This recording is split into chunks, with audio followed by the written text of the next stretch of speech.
Saúdo a todos na paz do Senhor Jesus. Irmãos, vamos dar continuidade na nossa meditação na Santa Palavra de Deus.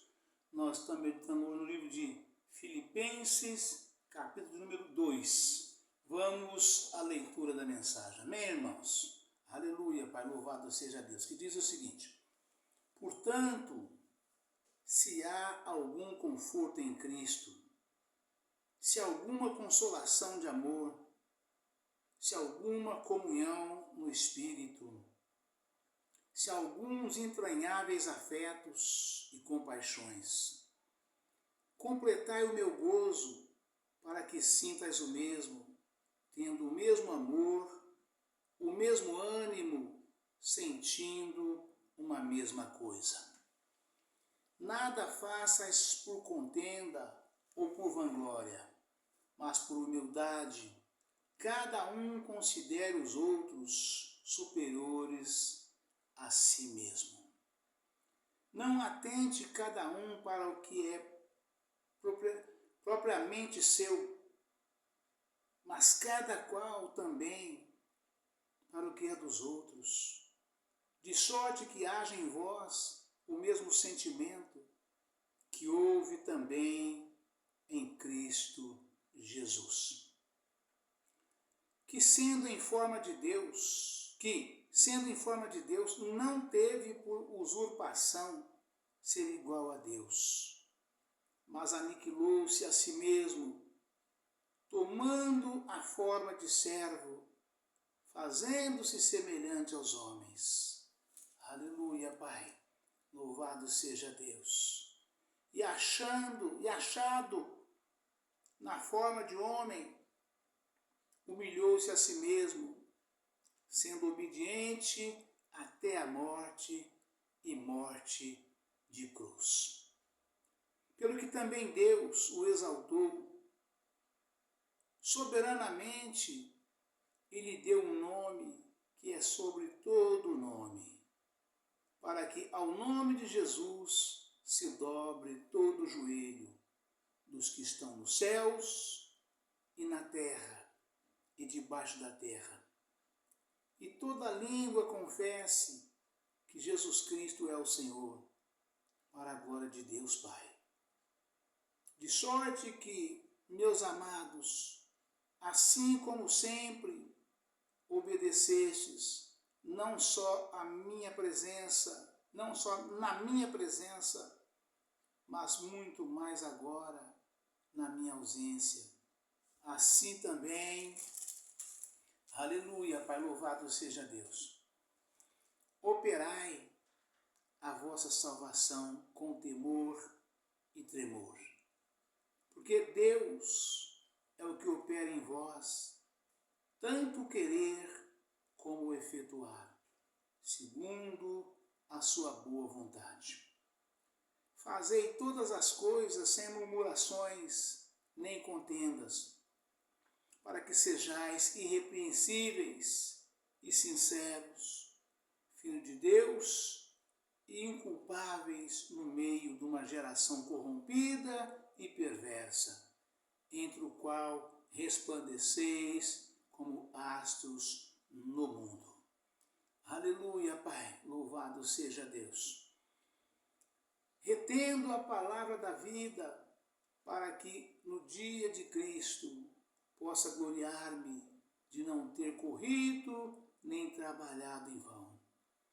E ainda que seja oferecido por libação sobre o sacrifício e serviço da vossa fé, folgo e me regozijo com todos vós.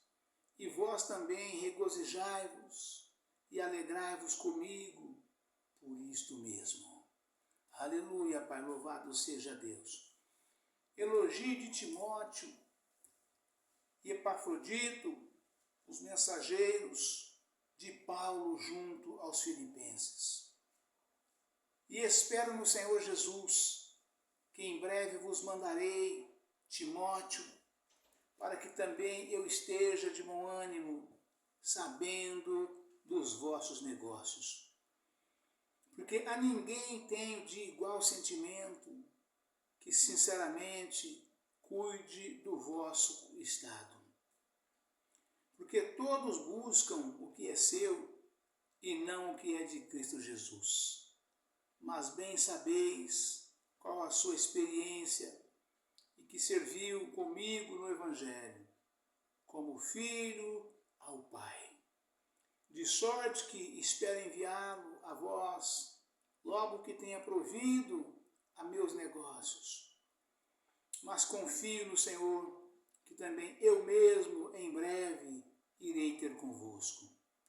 Julguei, contudo, necessário mandar-vos Epafrodito, meu irmão e cooperador e companheiro nos combates, e vosso enviado para vos prover as minhas necessidades,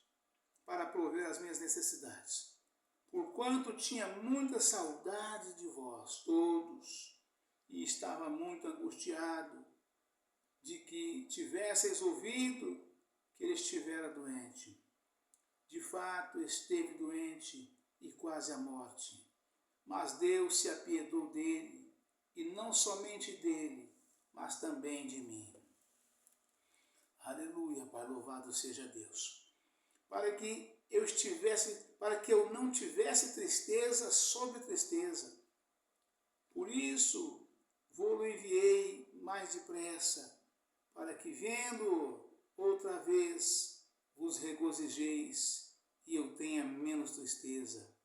Recebei-os, pois, no Senhor, com todo o gozo, e tende-o em honra, porque pela obra de Cristo chegou até bem próximo da morte, não fazendo caso da vida, para suprir comigo a falta do vosso serviço. Amém. Aleluia, Pai, louvado seja Deus. Irmãos, que mensagem maravilhosa, né? Nosso querido amado irmão apóstolo Paulo, falando aqui aos irmãos de Filipos, os filipenses, sobretudo, né? Principalmente a saudade que ele sentia dos irmãos, de estar com os irmãos, e então tinha vindo de lá, né? Há algum tempo atrás, né? A Bíblia não menciona quanto tempo fazia, o nosso irmão Epafrodito, né? E Paulo queria mandar até os irmãos de Filipos, os filipenses, queria mandar lá, o mensageiro dele, o enviado dele seria Timóteo, né? Seria o principal enviado, né? Seria Timóteo, porque era homem de total confiança de Paulo, né? E também amado pelos irmãos, respeitado, considerado pelos irmãos, pelo trabalho dele junto ao apóstolo Paulo, né? Mas como Timóteo estava empenhado em resolver questões que somente Paulo poderia resolver, mas na falta dele Timóteo resolveria, então Timóteo não poderia ir naquele momento. Ele estava mandando Epafrodito, né? Que era dos de lá, mas que estava com ele naquele momento, e que ele teve ruim ali, chegando quase à beira da morte, né? E pelo que a palavra fala aqui, dá a entender que ele estava no combate na obra de Deus, e ele foi atingido de alguma forma, porque estava fazendo a obra de Deus, né? Mas Paulo fala que Deus teve piedade dele, realmente os irmãos ficaram sabendo, queriam saber, ele estava confirmando que realmente ele teve ruim, teve doente, teve à beira da morte, mas o Senhor teve piedade dele, né? Então que Paulo estava enviando ele para que também os irmãos fossem consolados pela presença dele, por saber que ele esteve à beira da morte, passou pelo vale da sombra da morte, mas estava vivo e com saúde. Estava indo lá como mensageiro, como irmão e como um dos deles, né? Mas vamos aqui entrar na meditação da Santa Palavra de Deus, né? E Paulo falando também, só para mim não esquecer, que tão logo ele pudesse, né, ele iria ter com os irmãos, mas antes ele estaria enviando também Timóteo, né? Aleluia, Pai, louvado seja Deus, né? Mas diz aqui a meditação, onde nós esbarramos, né? A nossa meditação no dia de ontem, no último vídeo, né? Nós esbarramos aqui no versículo de número 4, né?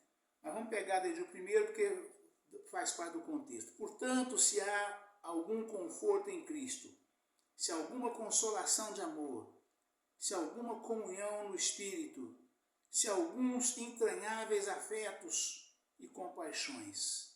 Completai o meu gozo para que sintas o mesmo, tendo o mesmo amor, o mesmo ânimo, sentindo uma mesma coisa.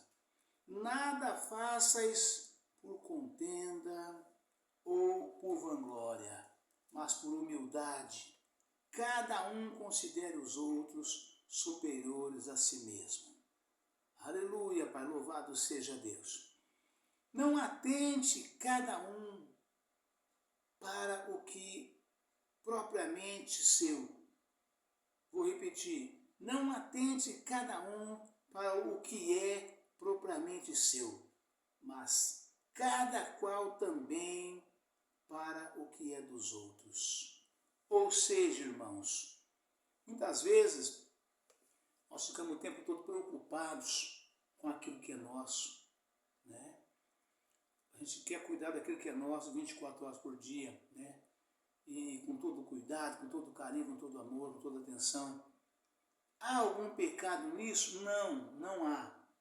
Mas é importante que nós também, né, nos atentamos para as necessidades dos irmãos, daquilo que os irmãos têm, daquilo que os irmãos possuem e naquilo que os irmãos precisam ser ajudados, né, em todas as suas necessidades, né. Ao invés de preocupar somente com aquilo que é nosso, vamos nos preocupar também um pouco com aquilo que é dos outros, de um modo geral, não para invejá-los, mas para poder ajudá-los naquilo que estiver perecendo nas mãos dele, naquilo que é deles, né? Eu me lembro muito disso quando a gente era menino, né, ainda criança, né? Existia o tal do mutirão, né? E o que é o mutirão? O mutirão são as pessoas que têm lavouras, né? As pessoas trabalhavam nas propriedades, nas fazendas, como empregado da fazenda, mas tinha suas lavouras, suas roças, suas hortas, né? Principalmente hortas, né? E ali ficava o tempo todo cuidando daquilo que era do patrão, né? E não tinha tempo para cuidar do que era dele, né? Ou às vezes, em caso de sitiantes também, né? Fazendeiros não, mas sitiantes, chacareiros, principalmente chacareiros, né? Que tinha pequenas herdades, ou seja, propriedades pequenas, né?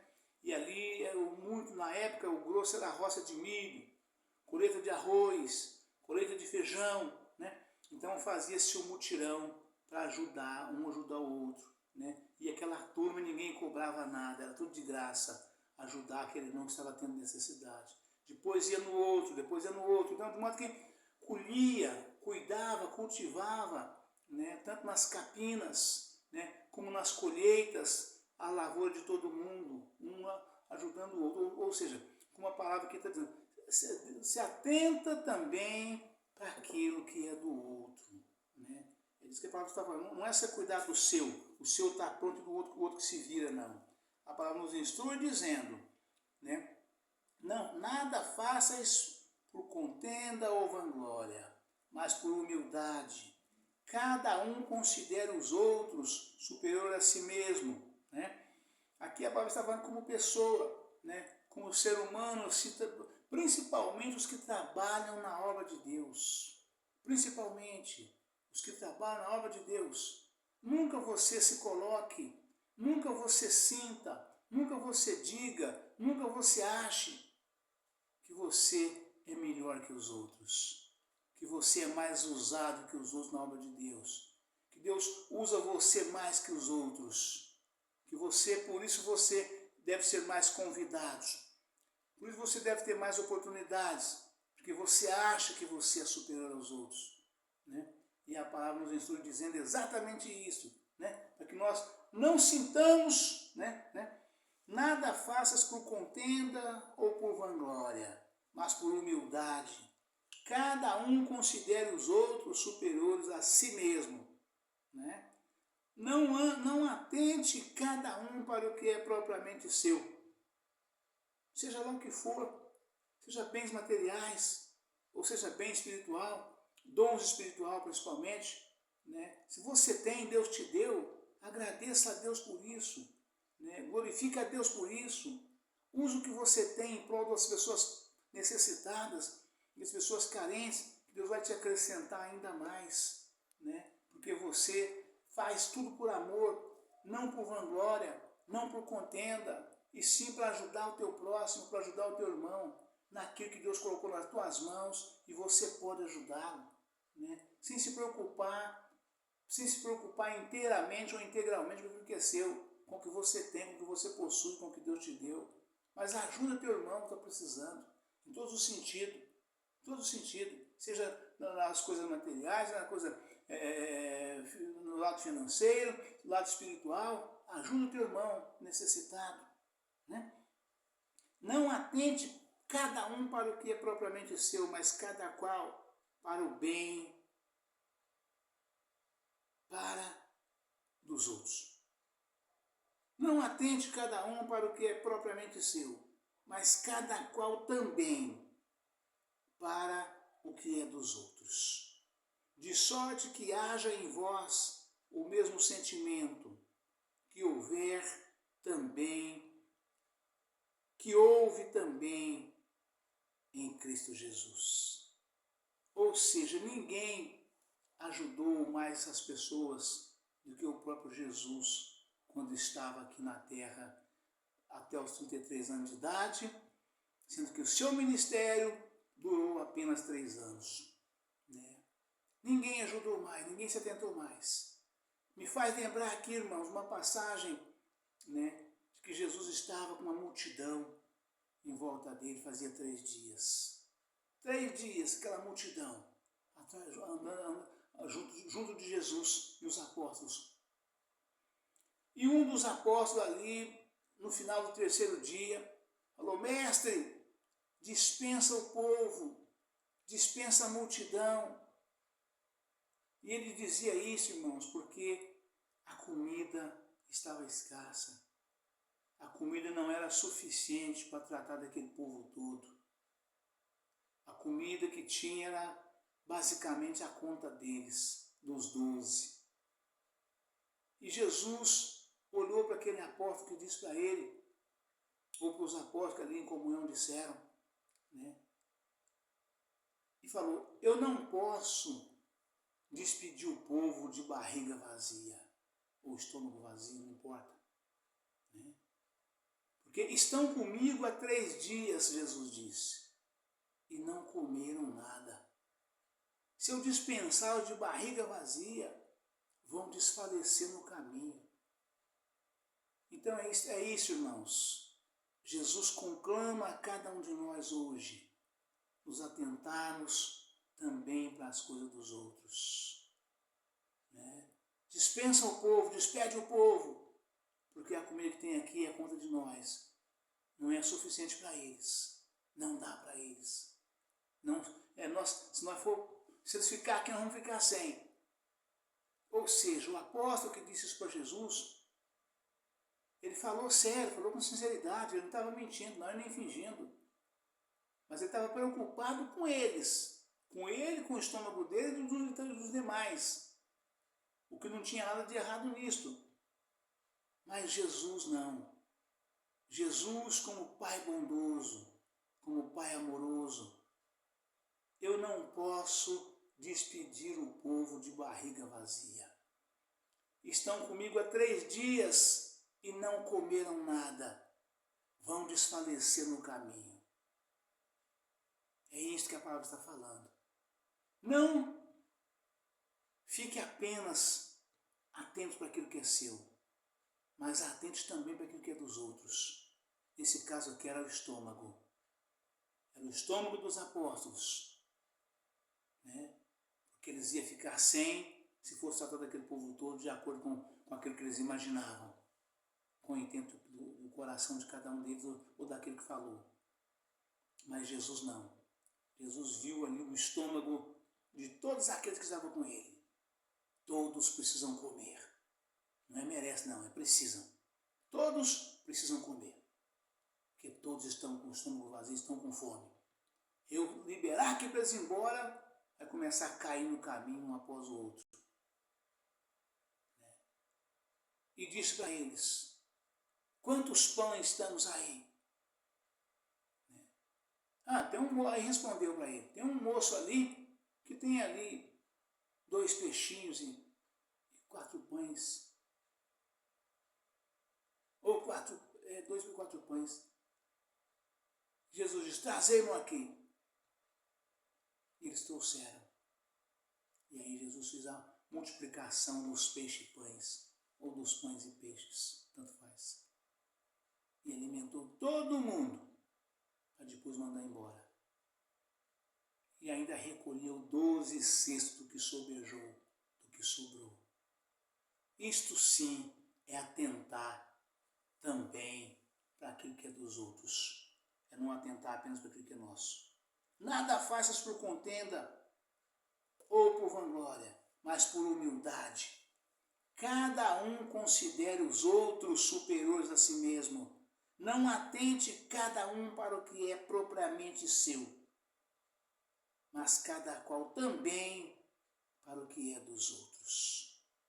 E Jesus, como verdadeiro mestre, mostrou para os apóstolos como é que cuida, né? Como é que se preocupa, como é que acolhe, como é que abraça, como é o verdadeiro amor. Amém, irmãos? Deus abençoe a todos, um forte abraço.